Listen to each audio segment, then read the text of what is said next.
ইসলামী ব্যাংকে নতুন করে আবার এস আলমের হাতে তুলে দেওয়ার বন্দোবস্ত করছে।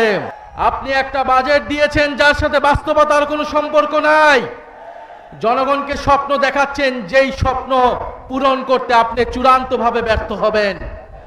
একটা বাজেট দিয়েছেন, যেই বাজেটকে বাস্তবায়ন করতে হলে আপনাকে কয়েক লক্ষ কোটি টাকা ঋণ নিতে হবে বিভিন্ন দেশ থেকে। ফলে এই বাজেটের সমালোচনা, যৌক্তিক সমালোচনা বিরোধী দল হিসেবে আমাদেরকে করতেই হবে।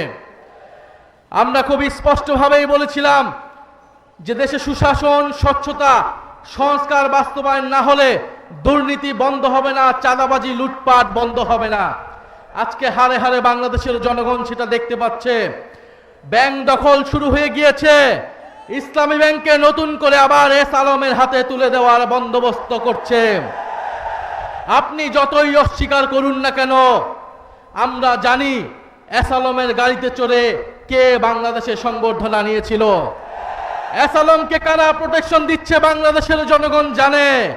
ইসলামী ব্যাংকে কাদের হাতে তুলে দেওয়া হচ্ছে এটাও বাংলাদেশের জনগণ জানে।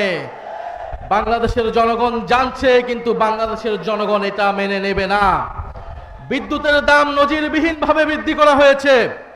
গ্রামে গঞ্জে কোথাও বিদ্যুৎ পাওয়া যাচ্ছে না। দিনে 8 বার 10 বার করে লোডশেডিং হচ্ছে।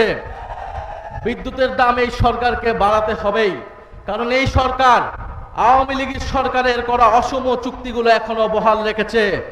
আপনি আদানির চুক্তি আপনাকে বাতিল করতেই হবে, না হলে আপনি বিদ্যুতের দাম কোনোদিনই বাংলাদেশে কমাতে পারবেন না।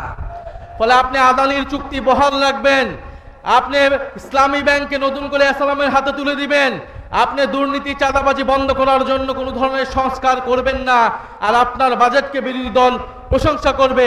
এটা বিরোধী দল থেকে অনেক বেশি প্রত্যাশা করা হয়ে যাচ্ছে।